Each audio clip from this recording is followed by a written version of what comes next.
Hello, ladies and gentlemen. Good evening, or good afternoon, I should say. Used to the later shows on the Buccateers here. Welcome into the Buccateers podcast. I'm your host, Tampa Tones. We got Cats and Stunna on the way. Without further ado, Stunna is here to join us as we speak.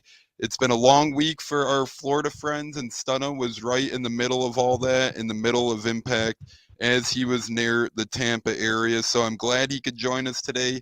A lot of people are still battling power. A lot of people are still battling as many complications as you would think. So prayers out to everyone battling Hurricane Ian right now and the ramifications from it. Stunna, how the hell you doing? Did you survive, brother? And how's everything going around your neck of the woods? Yeah, everything's great. We lost a couple trees. My neighbor got a tree through their house roof, so they're having a harder time than we are.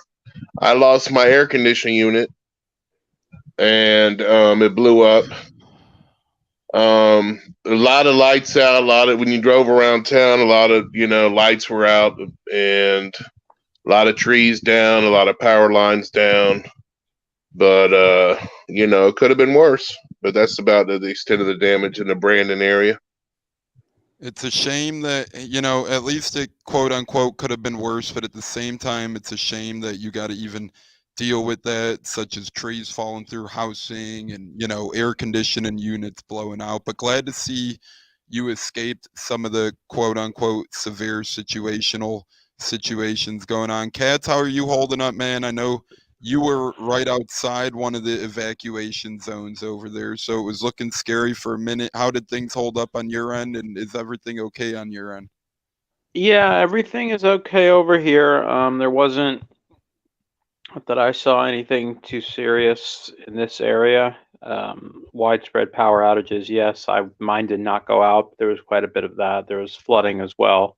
Like Stunner said, we were lucky here, and my thoughts and prayers go out to those south of us that weren't, and we hope that they're recovering as best as possible. Yeah, I know a lot of people right now are dealing with flooding and power outages. I know I read something earlier. You guys would have a better idea of this, but Sarasota area, something broke over there, and now they could be dealing with up to 15 feet of water today. I read. Is that true?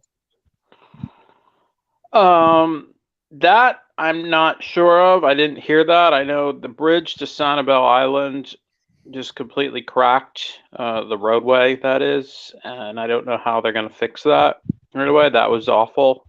I don't know if anything happened in Sarasota, but that wouldn't surprise me. They got hit pretty hard. Yeah, and as we kind of keep navigating here, trying to just get through it, I know you have the Bucs donating money. You got Brady starting a donation. The Bucs owners, the Lightning owners, donating a ton of money. This is always one of those things where, as sad as it is, you do have people come together in these type of situations and try and really put their differences aside and all come to the forefront. And we've seen a lot of that so far in Tampa. So it's been great to see a lot of people trying to step up and help the Tampa area and the hurricane in this time of need. Stunna, any more words or thoughts on Hurricane Ian as we kind of put a bow on that and move into Bucks Chiefs preview?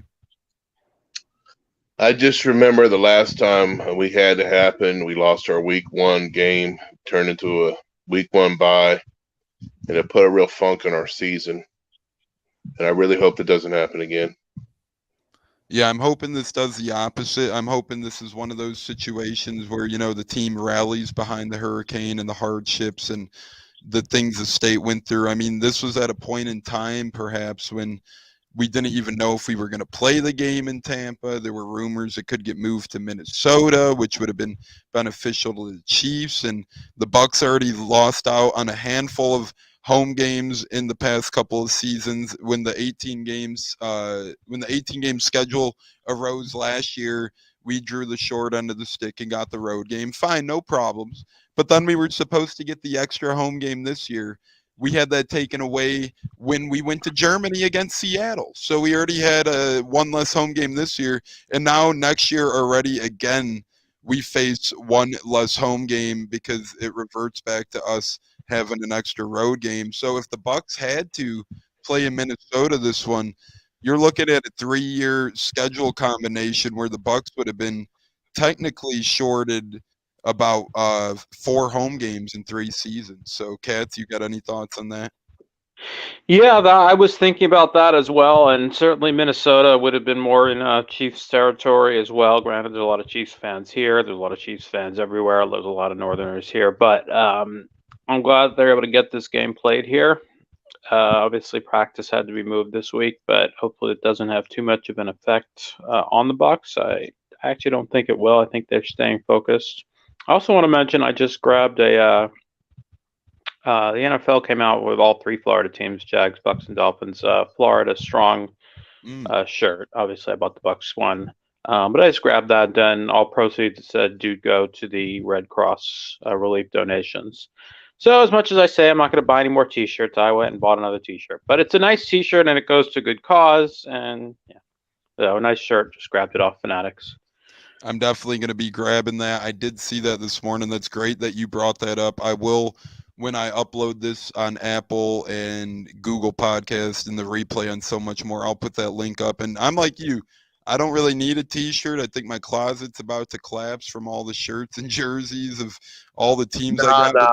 I gotta get an NFC South shirt when we win the division again. I mean, yeah, you know, that's what I'm saying. I'm still going to get this T-shirt, and I'll still get future T-shirts unnecessarily as they come out, but I'll still get them nonetheless. That's great that you mentioned that, though, Katz. I'm sure Bucs fans will be all over that, and I'm sure Dolphins fans as well. Hopefully, Jacksonville fans contribute there as well. Stunna, any thoughts on how the Bucs moved practice to Miami this week, and even on a week where we are home? As we shout out Andrew Hernandez, our buddy Hearn, for tuning in. Thanks for tuning in to the Buccateers this evening or this afternoon on Facebook. Damn it, by the time I get used to being afternoon, it's going to be end of the show. But Stunna, any thoughts on the Bucs having to travel a little bit this week, even though they are home? We know they had to get up, go to Miami, come back from Miami. So a little bit of travel, although it's a home game. I'm with it, man. I hope that we do that when we go to Germany. I remember last time that we played at London, we left before the game instead of using the whole week as preparation. And I feel if you use the whole week of preparation, that usually is to your advantage. I know that New England does that a lot when they go on the West Coast. They'll practice on the West Coast all week. A couple of years ago, the Raiders came to our house and they practiced all week at IMG to get used to the heat, and they actually beat us. So I'm in favor of that. I hope that we go to Germany this year. I know that last time BA said that the training staff told them they didn't need to go to England all week, and I think that was a mistake. And I think our training staff's making a lot of mistakes, honestly, with Perryman hurt now, and we're not. Their job is to keep our people healthy and on the field, and I don't see that they're doing that too great. But I think that getting away, bonding a week of practice with your teammates is a positive thing. And so it's like going back to training camp, and it's a way to replenish, some bonds. And, I can only see a positive coming out of that is being away, with your family. You don't have to worry about nothing. If you were away and your family was here, you kind of would lose your focus. But I think it's a great opportunity to focus just on football and, to kind of work on the bonding and then work on our play calling and our play execution as well. And really, the city of Tampa did pretty dang well for their sports teams in correspondence to the Hurricane Ian. Obviously, you had the Rays on the road, and they're on the road the rest of the year. So you really hope that that's the only team where I'm not sure. I'm sure they did hook up the players' families and whatnot, but you never know. They did. Yep. Yeah, they did. Do you know what they did, or maybe give them shelter, something like that? Well, my understanding was the team made sure that the players' families, if they so desire, could go on this road trip with them. Not saying they wouldn't anyway, although oftentimes they don't. Obviously, their concern right now is the spring training facility was hit pretty hard. We don't know if we're going to be able to use it next year. That's down. And shout out again and prayers to our friends in Port Charlotte, south of here, who were hit very hard by this. Yeah, and we appreciate also, back in 2017, or was it 2017? I don't remember. When Hurricane Harvey hit, the Astros had to play some games, relocated. They played them here at the Trop. So shout out to the Astros as well for their hurricane relief efforts and helping out last night, because I heard that they donated quite a bit of money as well. So we appreciate them repaying that. Pay it forward as always. And I want to piggyback off what Stunner said. I agree with that as well about bonding. And again, it reminds me a little bit of the Lightning a few years ago, played in Sweden. That was before they'd won a cup. That was coming off the. We won't talk about the season it was coming off of, but it turned out to be a moment that the team went back to and said that it really helped them bond and come together, being in Sweden for those two games. And obviously they went on, won that cup, won the next one as well, nearly won a third. So I do think that can be beneficial to the team as well. You got to try to turn a negative into a positive, and I think they can do that here and draw off that type of situation as well. Yeah, I totally agree there. I think that this is one of those things where they could turn it into a bonding experience. I totally agree with what both you are saying, and what a better leader to have in that experience than a guy like Tom Brady, who's been through everything, who's been off the field already this offseason. He's used to dealing with a bunch of crazy questions from the media. He's been a pro at this stuff for over 20 years in the game now. So really no other guy you'd rather have manning the ship in this sort of situation than Tom Brady. And I agree with y'all. Great bonding. Not that no one on the team was getting along well already, but it never hurts to get closer to your teammates. And when you're, on the road practicing in another team's facilities, using it as your own, well, that just goes to show the closeness that you could grow amongst those couple of days. Yes, Cats, you're right. Shout out to the Astros for helping out. That's a good deed that they did. You've seen the NFL throw a bone as well. So a lot of good people, or a lot of organizations, I should say, are trying to help out the cause right now. And as Katz alluded to, a great way a lot of you people could help is simply going to Fanatics and purchasing one of the hurricane relief effort t-shirts. If you're a Jacksonville Jaguars fan, they have Jaguars ones. If you're a Dolphins fan, they have Dolphins one. And most likely, if you're a Buccaneers fan, they have Buccaneers ones. And one other little way you can help, more of a hidden way you can help, but if you're a fan of memorabilia, autographs, or all that good stuff, go to NFLauction.com. And right now they're still doing Hurricane Harvey relief efforts, but shortly after that, they have already started for teams like the Buccaneers. They're posting auction items for Hurricane Ian relief efforts, and all the money that wins on those auctions will go to Hurricane Ian relief efforts. I know the Buccaneers already have a couple cool things up there right now to help out Hurricane Ian relief efforts. So really, there's a couple different ways. Fanatics doing one, NFL auctions doing one. You could obviously donate, et cetera, et cetera. So really sad times, but it's a beautiful thing to see the great community of Florida and the great country of the United States come together, put in time, put in money, because we know this isn't over. The hurricane might be out of Tampa, might be out of Florida, but we have a lot of ramifications to patch up. We got a lot of infrastructure to patch up around the state. So let me speak on that real quick. Punta Yep. Gorda is a very poor place in our state, and they, so we really gotta hope. Last time we had the storm come through here, I would go down by the Alafai River and see people still having tarps on their houses years later. So you really got to feel for those people. And how far is that? That's about 40, 50 minutes from where you are, Stunna? We're at Punta Gorda. Mm-hmm. Yeah, it's on the Gulf Coast. It's right between Fort Myers and Sarasota. It's up on the coast right there. But yeah, it's really hard to come back when you're already living check to check. You know what I'm saying? Yeah, everything's just gone in the matter of minutes, and that's what's so scary. It's not only the hurricane impact that's awful, but then you get tornadoes that come from it, you get flooding that come from it, you get all these crazy scenarios that come from it. So prayers to that area, Fort Myers area, all those areas. Like Stunna said, when you're already fighting for paychecks, living paycheck to paycheck, and you lose everything. Well, man, our thoughts and prayers go out to you guys. So again, couple ways you guys could help: NFL auctions. Anything you see with Hurricane Ian relief in the title, all that money will go to Hurricane Ian, or as Katz alluded to, Fanatics. T-shirts, Bucks, Jaguars, Dolphins, go get them there. And then when we put this out, I'll put there's a Tampa donation fund and a Florida in general donation fund going on right now. I'll put both of those links for efforts in there below. So thoughts and prayers continue to be with everyone affected in the Carolinas and the Florida area as we move forward here. Billy Mignon is tuned into the Buccateers podcast on Facebook at this time. We appreciate you joining us this afternoon, Billy. Awesome of you, brother. Good friend of mine over there. So cool to see. Anyways, we got to keep, as much as it sucks, as hard as it is to overcome, life has to keep going one slow step forward at a time. And the Buccaneers kind of came to realization of that. And they had to make a decision this week. If they would have got a little bit harder hit in their particular area by Hurricane Ian, they would have had to move locations. But here we find ourselves at home this Sunday night, 8:15 Eastern, Super Bowl LV rematch against the Kansas City Chiefs. You got Jackson Mahomes' brother coming to town to take on Tom Brady in that one. So fun stuff here. You got the GOAT against a young upcoming phenom. I refuse to call him Baby Goat.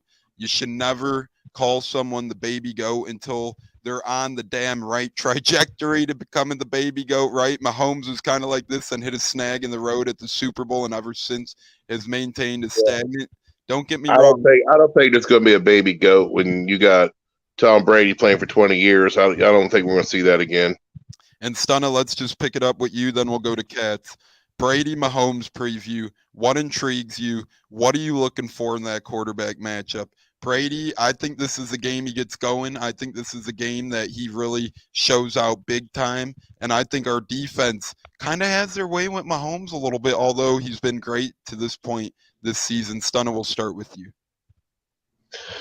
I haven't really had a problem with anything Brady's doing. We move the ball pretty easy between the 20s. When we get down in the red zone is where we struggle because we don't have playmakers and we can't run the ball effectively.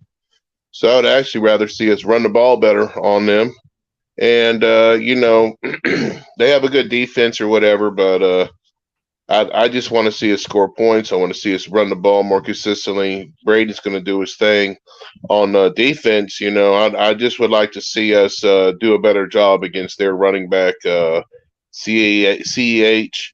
And defense, man, I'd like to see us get some turnovers and shut down the receivers. But as far as Mahomes and Brady, it's really going to come down to the defense and the running games, in my opinion.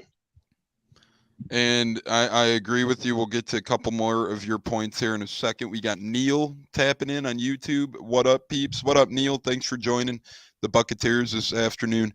We appreciate it. Yeah, I agree. CEH is a weapon. Hold on. Okay. I'm sorry. Go ahead.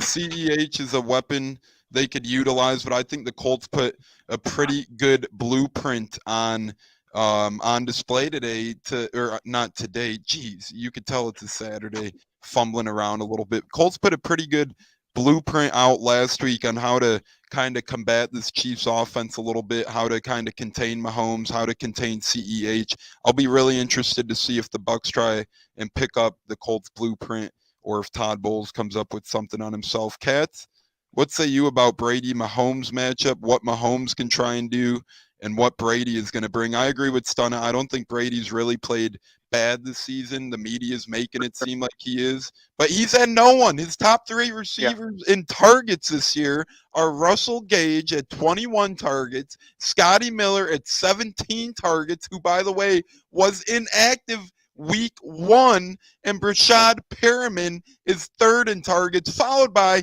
Cam Brate 4th in targets. That is not how the Buccaneers win football games.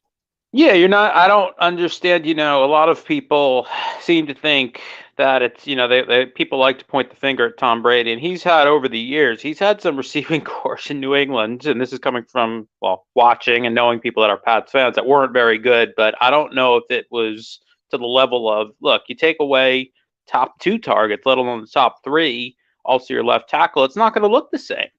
I thought the Bucs did a nice job, defensively these first 3 weeks. They had some opportunities to put some more points on the board. Unfortunately, the fumbles really killed us in this previous game.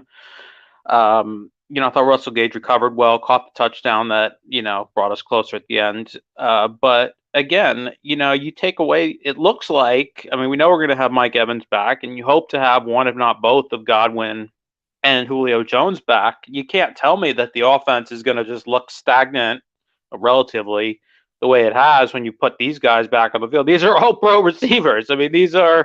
You've got at least 2 future Hall of Famers there. So, and Jones, even at his advanced age, played at a very high level in week 1 as well before getting hurt. This is probably going, and I thought in the Dallas game we moved the ball well. We did struggle in the red zone, like Sonner said, but we moved the ball quite well in that game, best of any of the 3 games we've played. You can't tell me that it's not that the offense is going to look the same if you put those guys back in. It's going to look a lot better. Running the ball has been very difficult. They did not have any success doing so in New Orleans or in this previous game. They had some success against Dallas. I don't know if they have their full complement of receivers back, if that's what the game plan will be. I think it depends on how they play defensively, if they have to get into a shootout or if they can kind of slow the game down like that. It's hard to say. Yeah, it will be one of those things where, as you said, Julio looked great week 1, and it kind of makes me laugh a little bit, right, when people are like, why did we sign this guy? He's washed. We knew what we were going to get out of Julio Jones when we brought him in the building. We were going to get 8 to 11 games, and we were going to get pretty good production in most of those games, as we've seen in week 1, when he had Godwin on one of his side for most of the games and Evans on the opposite side. Julio was able to do end arounds. Julio was able to get open a little bit. Julio was able to be the deep threat that stretches the field. He made a fantastic catch, and to me, that's where he really got injured, I believe, is on that catch, because the ball was so close to the dang ground. I don't know how he caressed that thing in still. That was very, very impressive, if you ask me. So, Cats, I couldn't agree more. I've been impressed with Julio. He gets Julio back, maybe. He gets Mike Evans back. He might get Chris Godwin back. You might get Donovan Smith back, even if you don't get Smith back, whatever. I'm not. Walton is not a bad third left tackle. He's had his struggles, but I don't think, against this Chiefs team, they have Jones up front and Clark up front, but no one else is really that much of a threat to get after the quarterback. So as long as you get good interior push on Jones, and you could chip a guy like Clark, and Worse could handle Clark on his own, if you ask me, I think that bodes well for protecting Tom Brady. And I think the Bucs are going to do a really good job at that, and I think that's going to help propel the GOAT to not only his best fantasy performance of the year, his best regular season performance of the year. And I really see Tom Brady not only playing for the Bucs, playing for the state of Florida. I think Tom Brady's really come to love this state that he lives in. It's a beautiful state of Florida, and you've seen it in his tweets. His heart's heavy. He's hurting for the people. He's making a big donation. He's going to ball out tomorrow. He's going to go crazy. You're going to see Brady. I could see 4 touchdowns tomorrow, guys. I'm not even kidding. I could see him, going over 300 yards, 4 touchdowns. I wouldn't put it past him.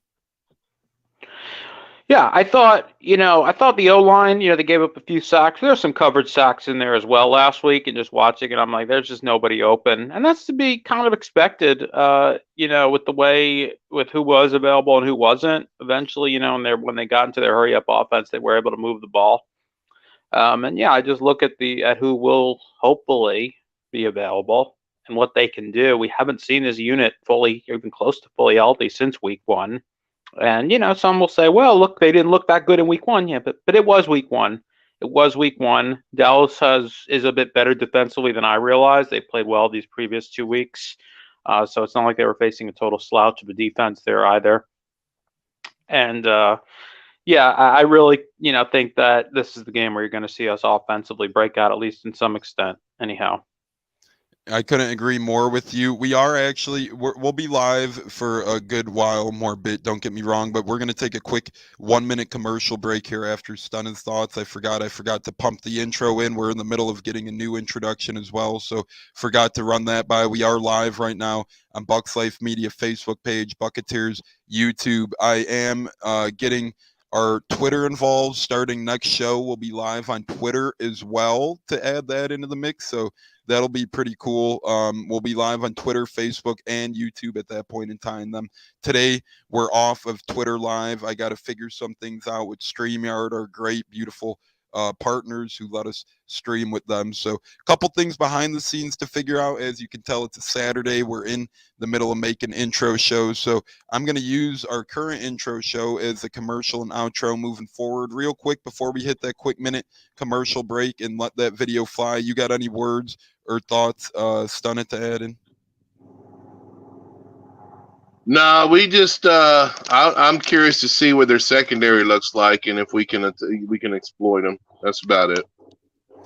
Yeah, I agree. Their secondary is definitely exploitable. You've seen Michael Pittman and Alec Pierce do a pretty good job of doing that last week with the Colts when they upset the Chiefs at home. And Colts, they were 0-1-1, so give those fellas a lot of credit for getting the best of the Chiefs. We'll be back in a quick 79 seconds here on the Buccateers. Don't go anywhere. You're tuned in to Tampa Tones, Cats, and Stunna. Talking Bucs, Chiefs, Super Bowl LV rematch, Hurricane Ian, and so much more.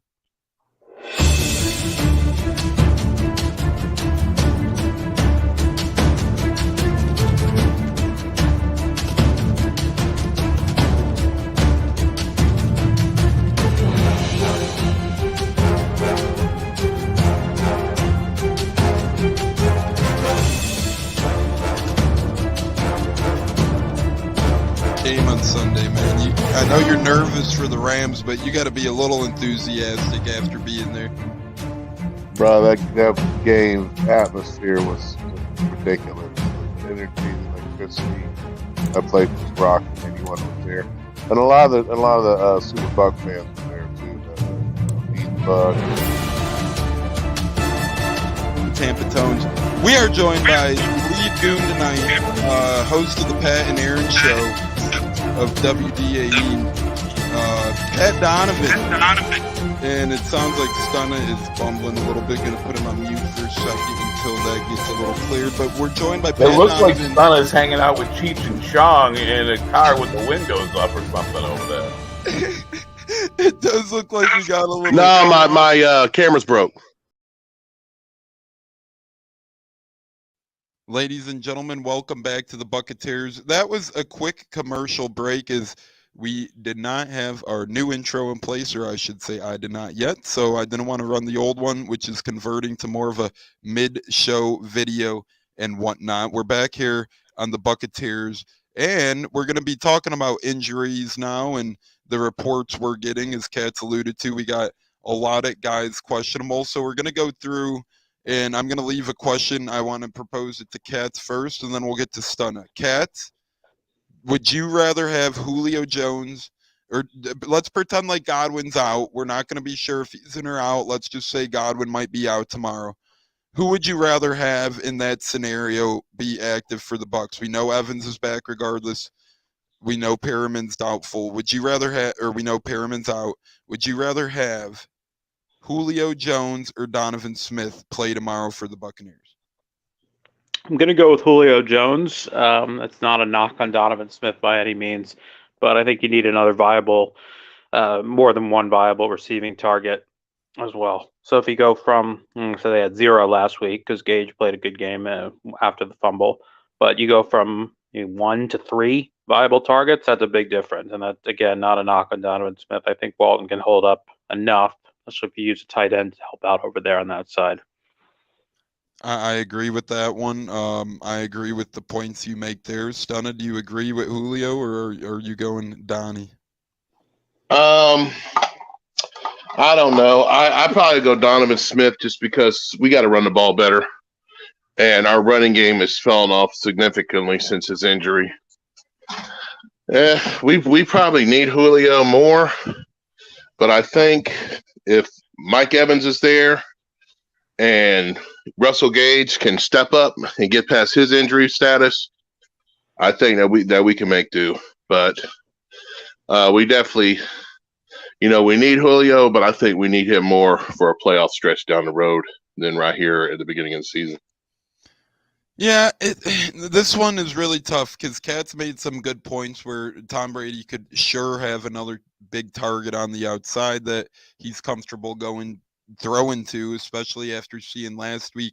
Nothing against Scotty Miller, but he just looked a little outmanned on the outside routes he would run, looked a little out physical, looked like the Packers got the best of him. Neil says Vegas has us losing. Well, Neil, it did move to a pick 'em this morning. I know more money, a little bit more money right now is coming in on the Chiefs currently, just a little bit more, but the game has moved to a pick 'em, so the line is moving in Tampa's favor. That meaning more people have been betting the Buccaneers in the past 24 to 48 hours. So, yeah, it seems like more people are putting money on the Bucs, at least at this point in time. It started heavy Kansas City, now it's going Bucs. It might be because people think they'll be inspired behind Hurricane Ian, or it might simply be because people think that the Bucs are that much better of a team. Either way, money is coming in on the Bucs, so that's something to watch. Back to the injury stuff, it's so tough for me because if Godwin's out and Pyramid's out, you do get Evans back, but regardless, then you got Evans, still a newer Cole Beasley, a Jalen Darden who hasn't really played much receiver the past year and a quarter. You got Scotty Miller who had trouble getting open last Sunday against Green Bay. So really, these are two critical players, and it's really such a tough pick or choose. I love Scotty Miller, but he should probably be cut at this point. Or relegated to practice squad / call up only when necessary. Because let's be honest, he has the second most targets on the team, and if you look up his production from those targets and touches he's received, it just doesn't match. And I know we alluded to it. We asked him to do a lot last week. We asked him to play a lot of snaps, go against the Packers' top corners. But at the end of the day, you got to get some separation in this league one way or another.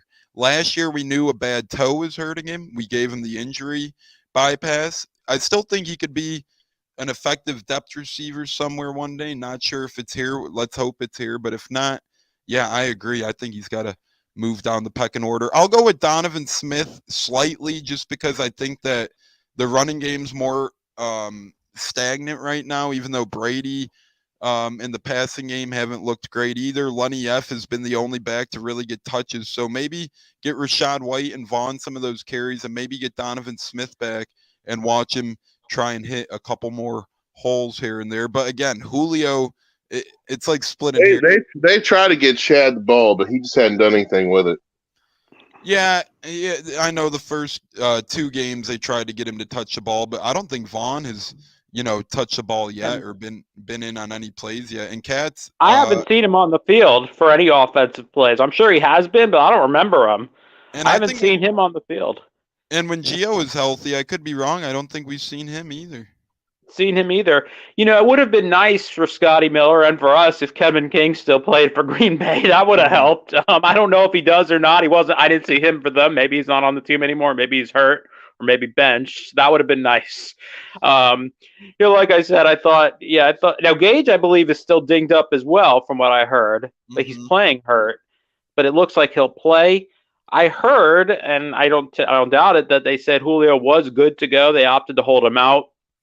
I totally understand that, and I don't blame them for doing that. I saw some discourse, and obviously you question things when the team, it's easy to say in hindsight, they lost the game. If he played, they would have won. Well, I just want to address this quickly. I don't want to rant here, but one, you don't know if they would have won the game, and two, you also have to look long-term as well. Yes, you're playing Green Bay. Yes, it's a conference game in week 3. You are at home. You still had a chance to win without him. You don't want to risk a further injury when you can sit him for a week. Still, your defense gave you a chance to win. It didn't happen. I totally understand why they sat him last week. I would not expect them to do it again unless something flares up on him, just based on what I'm hearing. If he was well enough to go last week, you would expect that he'd be well enough to go this week, especially based on his status. So, Yeah, I think it sounds like it's trending well for him, and all of a sudden you go from a receiving corpse that really doesn't scare anybody, and Scotty Miller getting however many targets, to Mike Evans and Julio Jones taking away targets that are going to Scotty Miller and Rashad Perriman or whoever else. That's all of a sudden that's a lot harder to defend. It's just not a knock on them. That's just the reality of it. And I completely agree with you 100,000%. You made a great point here. It's better to hold a guy out, especially a often banged up veteran out 1 week, than to trot him out there, even if he is 80-90% ready to roll. Look at what happened to Tua this week, right? He was banged up. Obviously, different injuries, different situations, different doctor involvement. We're not going to get into all that jazz, but look at Tua. Gets in the game. Now, how long could he be missing? What if Julio played last week and he did come up a little bit gimpy, and then he is out 5 or 6 weeks? So to piggyback off Kat's point, I'd rather hold him out the 1 week, especially now with 17 regular season games instead of 16. You get more physicality, a little bit more load management involved there as well from a coaching standpoint. And listen, I know we keep alluding to it as we got Dom DeGrazia, Blast from the Past, joining us on Facebook. Thanks, Dom. How you doing, buddy? Been a while, my man. But Hicks and Jones were great pickups, but we knew we'd get limited production out of them based on the games they played. There's no point in rushing him in to the lineup in September before we move on here. And Loose Cannon's Leprechaun, what up, gang? Let's kick ass. Go Bucs. Stunna, what say you on the Julio Hicks signings? Are you still happy with him, or are you a little disappointed and remorseful that we brought these two in? This is what we knew they were oft injured. We knew that, this was their MO. I'm still happy. A lot of people talk bad about Hicks, but he was in on every single. I mean, he helped shut down the Dallas running game. He was in on every tackle. So we knew what we had, but the thing I was worried about is, we got to have depth behind them because we knew that they were going to be, oft injured and out. And to me, those moves meant more for the playoffs than they really did for the regular season. And I think we're doing a good job. I think we just need to get through these regular season games. We just need to, win the division. And then when we get these back to full strength in the playoffs is when we make our run. Yeah, I agree. When we get down the stretch, the late November, the early December, the January stretch, that's when you want the boys ready to roll. That's when you want the health of importance. And right now as well, not bad to have backups playing limited snaps because you never know when injuries occur and you need those guys to step in. Sean Murphy-Bunting should be really fresh if he's ever needed. Rashad White, Keyshawn Vaughn are fresh, as we have alluded to. Cole Beasley should be pretty fresh right now as well, as we signed him last week. He had about 12% of snaps he played last week, and he had a couple nabs. You know what you're getting out of Cole: reliable hands and good route running. It's not going to be anything of domination in terms of, blowing past you, the long routes, the button hooks, etc. But good stuff out of Cole. I want to add something also. I want to add something, if you don't mind me, because I saw some discussion. Again, when I see things on Twitter, I usually don't respond to stuff that I'm going to end up arguing about on there. But I will bring it here, just make it as a point, because you people are of higher intelligence than a lot of people on the internet. There's a lot of smart people out there. Shout out to y'all. There was some complaining and hemming and hawing about, well, look at the Bucs snap counts. Again, all their best players are playing almost all the time. That's not sustainable over the course of a season. And, I thought about that. And again, I mentioned, they held Julio out for one thing. So that kind of debunks that when he was probably well enough to go. I think that to me has to do with knowing the opponents and knowing that we looked at the opponents for the first 4 weeks and said, yikes, that's a tough first 4 games. You want your best players on the field to give you the best chance of winning. It's a 18-week, 17-game regular season. So when you come after this week, you're going to get Atlanta coming in here. You're going to get, gosh, I don't even know who we play after Atlanta. Help me out, Tom. Who the heck do we play? The Steelers? Do we play Pittsburgh after? Yep. All right. So Pittsburgh, then who else? Who's the next 4 after that? I know on the 27th of October, we got Thursday Night Football with the Ravens coming up in that span as well. So good team there, obviously. Very tough team, But But I think, you might see a little more of, Sean Murphy Bunting mixed in, getting some more snaps against a team like Atlanta, who really doesn't scare you, against a team like Pittsburgh with Mitch Trubisky at quarterback. And I know we played some really lousy quarterbacking in week 2. But no, I couldn't myself. But all those receivers and whatnot, the Saints do have good receivers.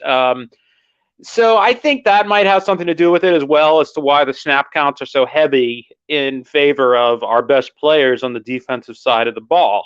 I think you might see them scale that back a little against certain opponents. And, you need your best players to beat the best team, Kansas City, as well. I could be wrong. They might start throwing Sean Murphy Bunting out there quite a bit this week. I have no idea. I mean, I could be wrong, but that's my guess, playing devil's advocate, as to why they've been so aggressive with the snap counts. Mm-hmm. Especially on the defensive side of the ball, and also ties into the fact that you're missing a lot of your best guys offensively. So you really need your defense to hold the fort down.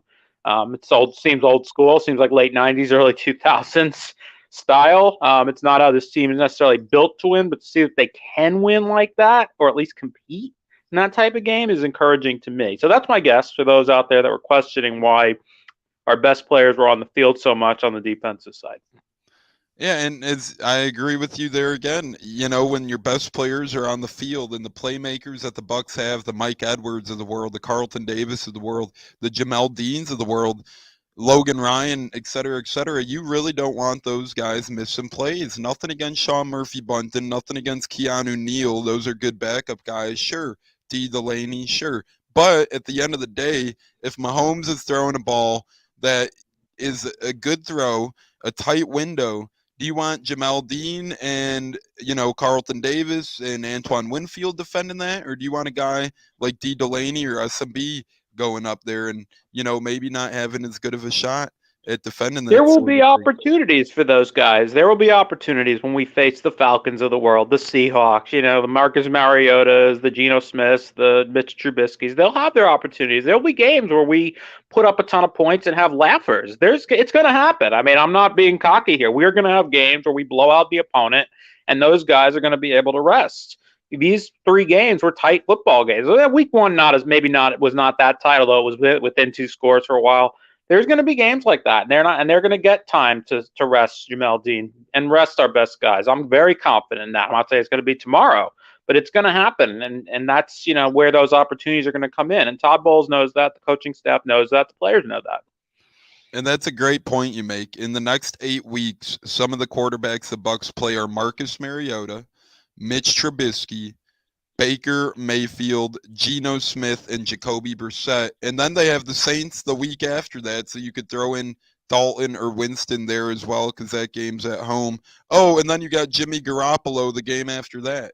So, that's a lot in the next 10, that's 6 or 7 quarterbacks who are vulnerable to turnovers and bad plays. Yeah, that's exactly it. And you got, and you're going to have, knock on wood, some of your offensive weapons back. And if you're scoring in the 30s and you're facing those quarterbacks, that's going to lead to lopsided scores. And those guys can rest in the 4th quarter or even earlier if we're fortunate enough. And that's how that's, the first thing that came to my head when I saw all the panicking about how, oh gosh, they're going to wear these guys down. I said, no. You got to play the long game, as they say.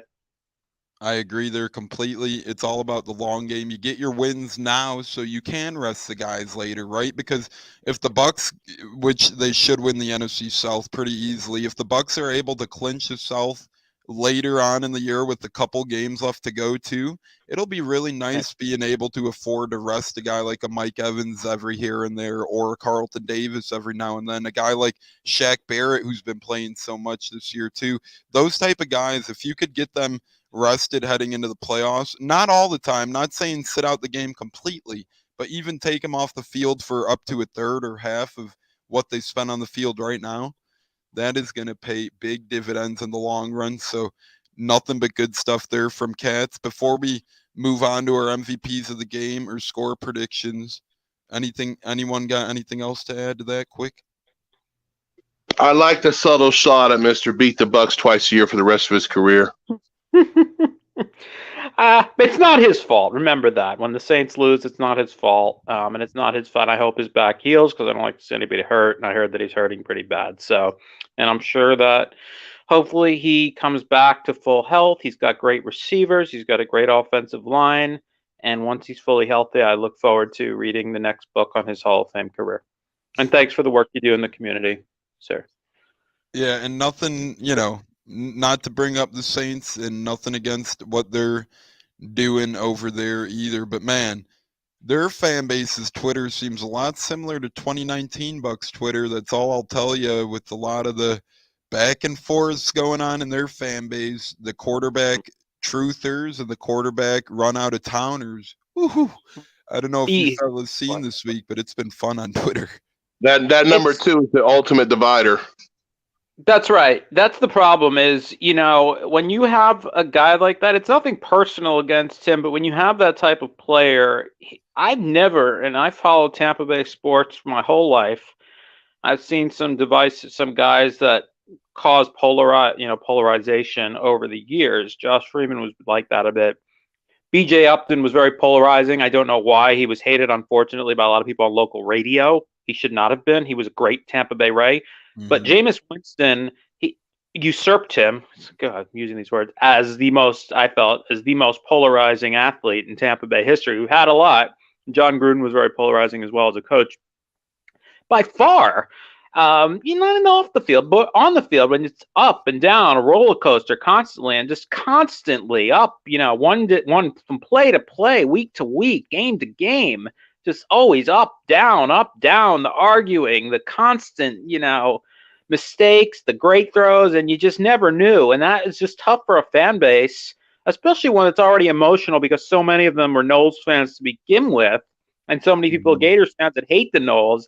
That's just tough to deal with as a fan base. And, so the Saints fans, dealing with that now, obviously they got a bit spoiled, though. They got 15 years of Drew Brees. So they don't have any right to complain. We've never had 15 years straight of great quarterbacking. We're on our third straight year with Brady. That's 20% of what they got. So they have no right to complain, dude. They deserve whatever they get. If they want to go back, and they deserve to deal with the likes of Aaron Brooks-type quarterbacks, Bobby Hebert, Billy Joe Tolliver. The real Saint fans know who I'm talking about. And they deserve to deal with that for a long time after getting 15 straight damn years of Hall of Fame quarterbacking because the Dolphins decided to choose Dante Culpepper instead. And, of course, Nick Saban says he had nothing to do with it. Liar! Lies! I don't believe him. Thank you, Miami Dolphins, for that. We don't appreciate that part of you. I remember that like it was yesterday, the Culpepper, Drew Brees free agency blunder. Everyone wanted to pay both of these guys big dollars. I remember Drew Brees was pretty much signed, sealed, and delivered to Miami. And then next thing you know, somehow Dante Culpepper goes there and blows ass for a couple years. Meanwhile, you have Drew Brees taking the Saints to uncharted territories over his 15-year tenure there. And that's what cracks me up about these Saints. San Diego had something to do with that, too. San Diego, too, yeah. And they did get Rivers, who had a great career in his own right. Right. But, yeah, I mean, these are and the Chargers have had, despite their heartbreak, and I mean heartbreak in the playoffs for their whole history, they've had some great quarterbacks over the year. You go back to Fouts, you go back to, Brees, Rivers, Justin Herbert now. I know he's dinged up. They went to the Super Bowl with Stan Humphries, but they've had great quarterbacks in San Diego. New Orleans, had not had great quarterbacks until Brees. They won their first ever playoff game with Aaron Brooks, who was an okay quarterback in his own right, up and down type of guy, but again, you get 15 years of in Green Bay. Geez, they are on year 30 now of just Favre and Rodgers. I'm pretty sure. Are we up to 30 years, maybe 25 years?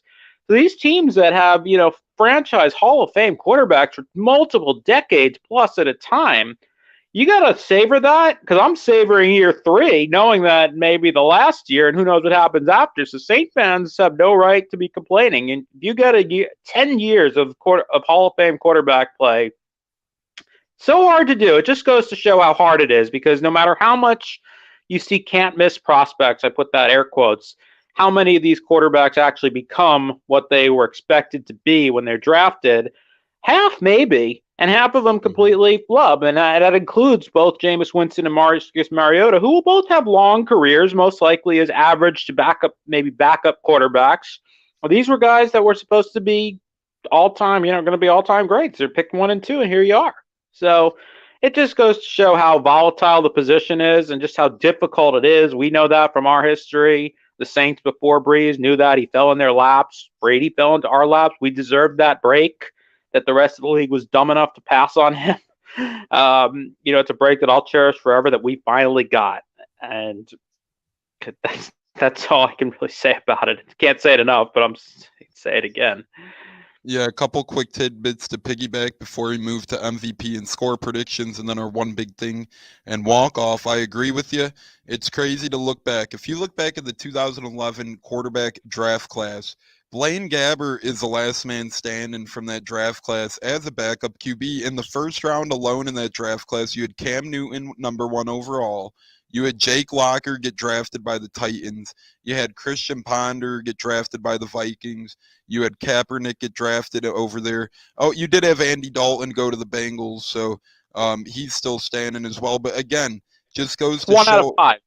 Yeah, 1 out of 5 had a great career, because I would say Cam Newton had a great career. He went to the Super Bowl. Not a Hall of Fame quarterback, but he had a really great career for a long time. So 1 out of 5. That's I really agree. something when you think about it. And 1 then out of 5. 1 out of 5, so you're 20% there.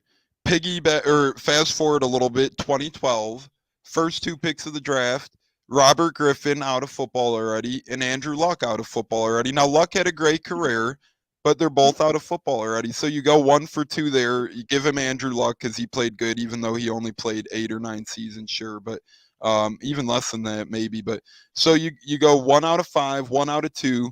You go to 2013. The only quarterback taken in the first round there was E.J. Manuel. That backfired. So, Yeah. you keep Terrible. Awful. tiptoeing down 2014 the ain't much line. better, I don't think. Isn't 2014 Blake Bortles and Johnny Football? I know were 2 of the picks. Yep, those are 2 of the picks. You had Jimmy Garoppolo over there. I know he's been okay, but, nothing groundbreaking. You had Derek Carr really is the best quarterback from that draft class probably, but the 2 main ones, or at least the 2 that were supposed to be the big behemoth. Oh, and I think you had Brandon Weeden.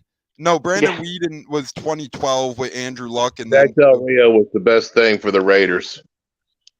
yeah, Jack Del Rio was. So it's crazy, and then you get the Saints fans who cry, "Oh, it took Tom Brady to come to the Bucs for them to be an effective team." Well, what do you say about Drew Brees coming to you? They've quickly forget, because I think a lot of the people that say that were not around before Drew Brees. They probably don't know where he was before the Saints. They probably don't know who the hell Aaron Brooks is, or who Billy Joe Tolliver is, or even Archie Manning for that matter. I'm going way back there, dating myself. A lot of Saints fans have jumped on the bandwagon. Just tell them how they wasted the Dome Patrol and Ricky Jackson had to go to the 49ers to get a ring. Oh yeah, that's right. That's right. Yeah. Wow. We're going back a ways here. They had some good teams with Jim Mora, who was a funny dude.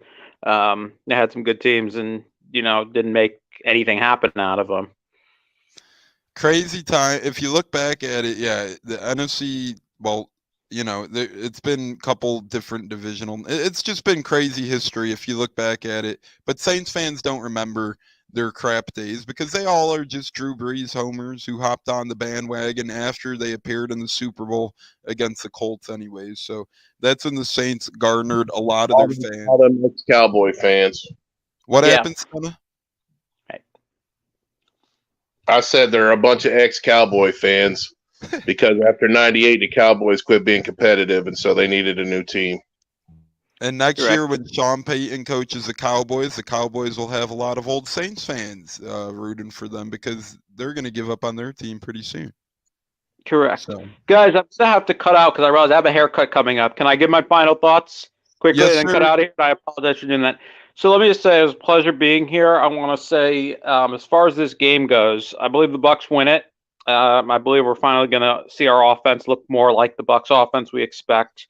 I'm going to go Bucs win this one 31-27.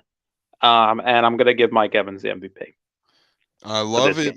I love it, Kat. You enjoy your weekend, brother. We appreciate you being on for this long. Hope your haircut goes okay, and hope you continue to stay safe through the ramifications of a long week for the Florida area, my brother. We appreciate it so much.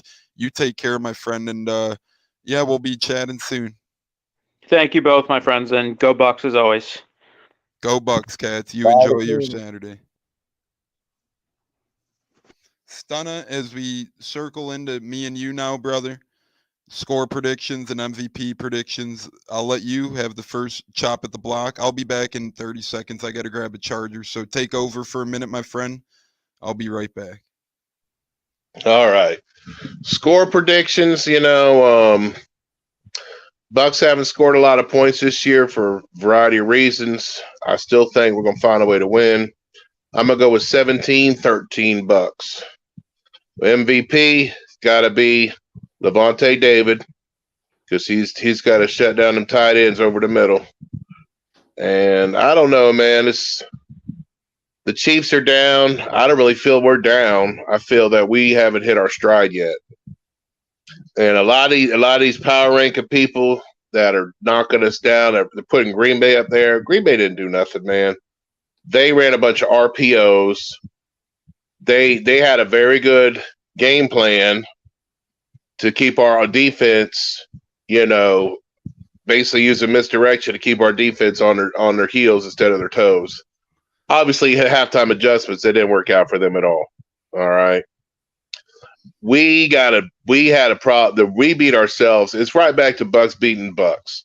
We had problems where we would get a penalty on first down, and then that would put us in negative yardage, and then we could never get out of the penalty yards because we didn't have, the 15-yard, 20-yard type completions that we needed out of our receivers that day. And then we did that stupid reverse. I don't know what that was. That destroyed a drive.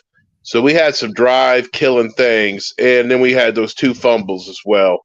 So it's like we could never dig ourselves out of the ditch, and that was the real issue. So, I think that we're the better team. I think that our players are up for Kansas City a lot more than we were for Green Bay. I know that Green Bay is a traditional rival, but in the NFL landscape of things, they're not that good. They won't win their division. And I think our guys are more up for the Chiefs because of it being a national game and the the esteem or the clout that comes with knocking off a big time team like Kansas City. And let's be real, the Green Bay, that game meant a lot more to them than it did to us. Yeah, Green Bay, if they would have lost that one, they would have been standing at 1-2 in there. So it did mean more. It was a big game, but we were banged up and whatnot. I'm looking forward to see how we bounce back against a team like the Chiefs. I think you're right that the Bucs are really looking up to this game, forward to this game, Super Bowl LV rematch, and the Chiefs are one of those teams that do a lot of talking about that game still, saying a lot of excuses, how their line was bad, yada yada yada. So I think the Bucs are really amped and really psyched and ready to roll heading into Sunday Night Football, 8:15 Eastern Time against the Kansas City Chiefs. Looking forward to that. Stunna, I missed it. Did you give your score prediction and player of the game? Yes, my score prediction was 17-13, and my player Bucks, and my player of the game was Levante David. So you're thinking it's going to be a low-scoring affair, huh? Yeah, I think Kansas City, they kind of messed up last time, and I think they're going to try to run the ball on us more. I like the Levante pick, and I do think that it could be a lower scoring game because ultimately, if the Chiefs would have had a more effective ground game or a better ground game against the Colts, they could have had a little more success that game, I believe. So maybe Andy Reid tries to implement that a little bit more or get CEH involved, because we've seen when CEH is involved more like he was in week 1 or week 2, their offensive production seemed to go up. So that could be very true. And I don't really see these Chiefs receivers winning many battles with this Bucs vaunted secondary. I mean, you're going to have a lot of good playmakers in that Bucs secondary locking down the Chiefs front line. Sky Moore hasn't really done too much this year. Marquez Valdes-Scantling hasn't done much. Juju Smith-Schuster hasn't done too much. So you're looking at a guy like Travis Kelce, who you really got to try shutting down, and that's why you went with Levante, so I'm not going to go with another linebacker. I'm going with Devin White, coming off the September NFC Defensive Player of the Month award. to continue to pick up right where he left off, not only rushing the passer, but in pass coverage as well. I think Devin White's been incredible this year. Stunna, me and you have always had his back. A lot of hate was made on this man last year, and me and you put our foot down and said he played pretty damn well last year. I know his stats weren't as good as his 2020 historic season, but he still wasn't bad last year. He was just learning some facets of the game. And then in the offseason, Devin White admitted to making some changes in his game and to being a little more prepped on game days. And now look at him, man. He is everywhere. He's, just an elite linebacker. And I love Devin White. That's my player of the game and player to look out for this Bucs team. And I think Bucs up on the Chiefs. I'm going to go with, let's see. I'll go with 34-30 Tampa Bay. I think that the Chiefs get a late minute touchdown. So I really think that we're winning control comfortably the whole time. And then Chiefs backdoor cover, or maybe they're trying to make a last minute miracle run and Mahomes throws a pick to a Mike Edwards or something like that to seal the game. But I do think Bucs win this one. I think there's too much riding the wave here between Hurricane Ian and just Bucs facing criticism so far this point in the season and all that good stuff. I think the Bucs come out ready to roll and playing big time football today, or tomorrow night in Raymond James Stadium, and I'm very excited that the Bucs play in Raymond James tomorrow because it would have been very unfortunate to lose another home game this year on top of the Germany home game to I know you can't help the weather or whatnot, but I'm just glad we're playing in Tampa. Any thoughts on that, Stunna, before we get to our one big thing and walk off? I think that distraction is a distraction, and we would have been distracted anyway. I think it's important to play the game here to keep the money and the revenue in the state of Florida during that time. I think playing in Minnesota would have definitely helped Kansas City because they can just get in their cars and drive there. So it'd be like an extra home game for them. Could you imagine how much money the Bucs would have lost out on by not having a Chiefs-Bucs Sunday night football game? Well, I mean, with our mayor, we lost a lot of money hosting the Super Bowl. So I mean, it's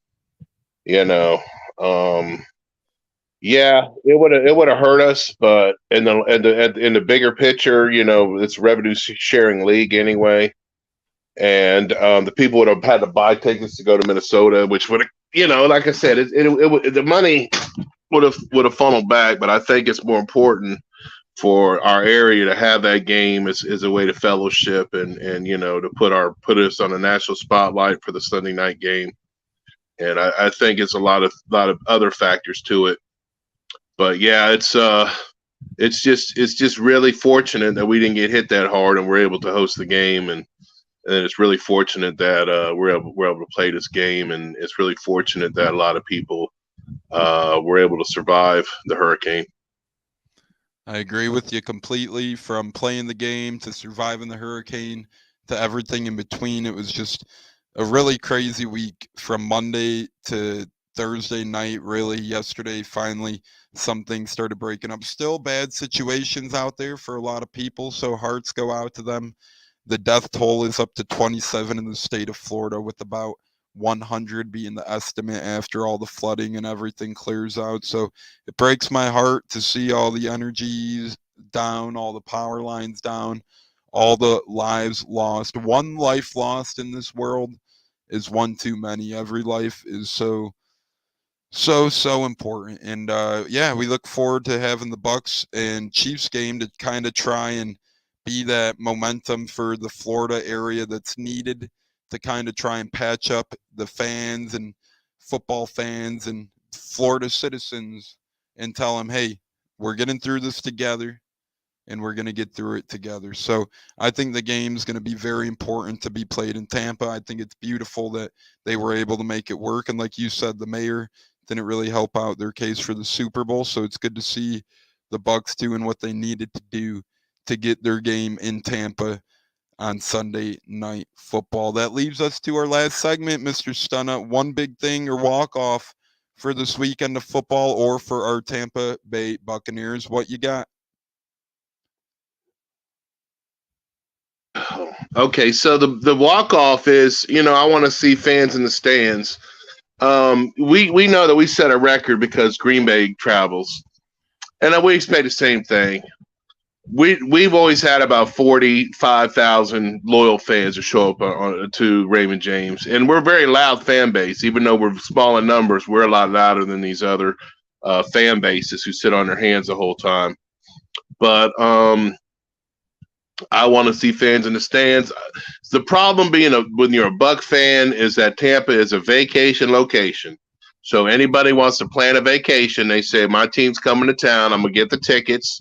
And we know I talk to people from Baltimore. It's cheaper to fly down here, get a hotel, and go to a game here than it is to go to their own home stadium because the outrageous because up in these northern areas, there's nothing to do but go to a football game where when you live in Florida, there's something to do. There's unlimited things you could do on the weekend. Mhm. So I want to see our fans show up. I want to see our fans get loud. I want to see that stadium rocking, and I want us to see us be successful on Sunday Night Football. If we're going to turn back to Buck ball, which we kind of threw it back into the old Buck ball this year, I want to return to the Buck ball where we used to win these primetime games, and we used to show the nation what Buccaneer football is all about. Yeah, that was Buck ball, and I think we're slowly returning to it, and I think we eventually come full circle by year's end. It was kind of funny because in the early time, Brady, in 2019 and 2020, I know Brady got here in 2020, but in 19 and 20, we really struggled in the spotlight and in primetime games. And then our playoff run hit. And obviously, every game's a primetime game. We went 4-0.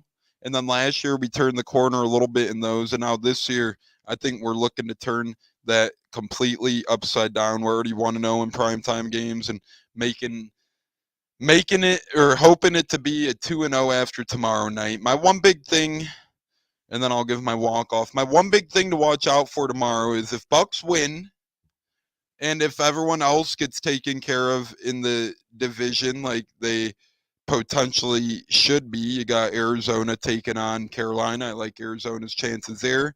You got the Saints taking on Minnesota and London. I like the Minnesota's chances there. They're playing some good football, and the Saints are banged up. And then you got Browns at Falcons, and even though Browns are without their starting QB, I like the Browns' chances tomorrow as well. So it's a very good opportunity for the Buccaneers to try and win tomorrow and to have at least two, if not all three, of their fellow NFC South foes lose. They could really get a good grip and a good lead on this division. And that would really be beneficial for things to come this season if you're already having a 2-game cushion on the division at a minimum heading into week 4. I think that'd be beautiful. And then we get some divisional games coming up with Atlanta and Carolina where we can even perhaps stretch that divisional lead a little bit more. So that's a really key proponent to this weekend. Try and take advantage and win one when your opponents or NFC South rivals have some tough ones, and then walk off. Just be blessed tomorrow when watching the Bucs game, ladies and gentlemen. It was supposed to be in Minnesota. It was maybe going to be pushed back a couple days. The status of the game was up in the air for a couple days. It was a true coin flip. At first, they said it was probably going to be moved days. Then they said it was probably going to be moved venues. When it's all said and done, it's remaining in Tampa, as Neil says 45.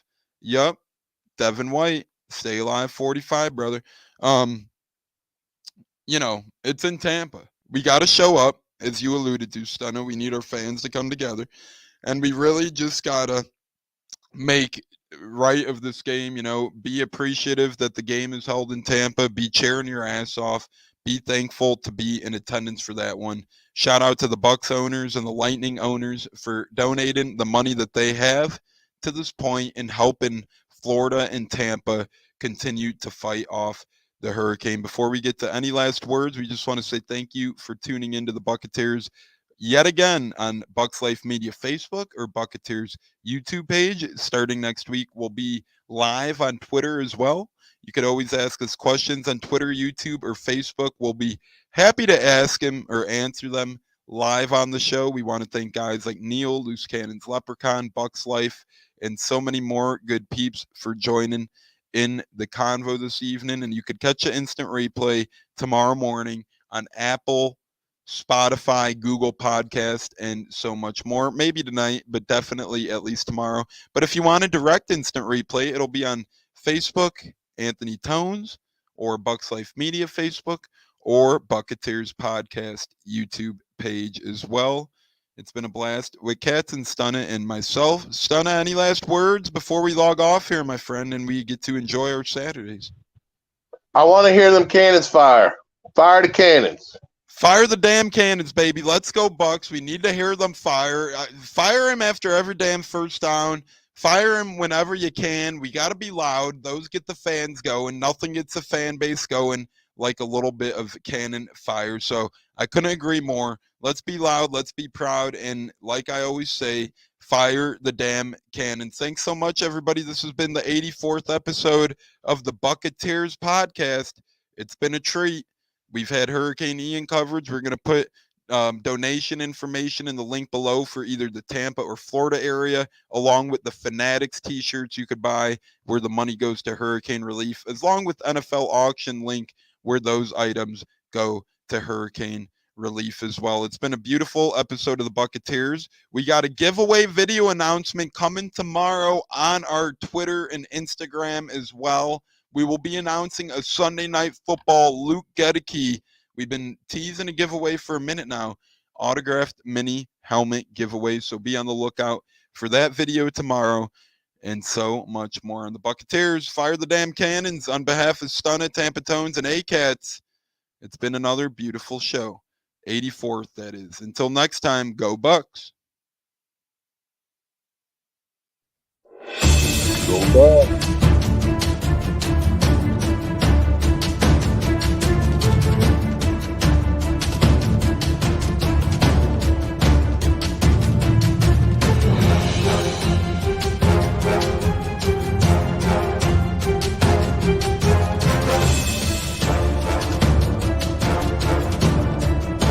Game on Sunday, man. I know you're nervous for the Rams, but you got to be a little enthusiastic after being there. Bro, that game atmosphere was ridiculous. The energy, the electricity. That place was rocking. Anyone was there, and a lot of the Super Buck fans were there too. The Bucs. Tampa Tones.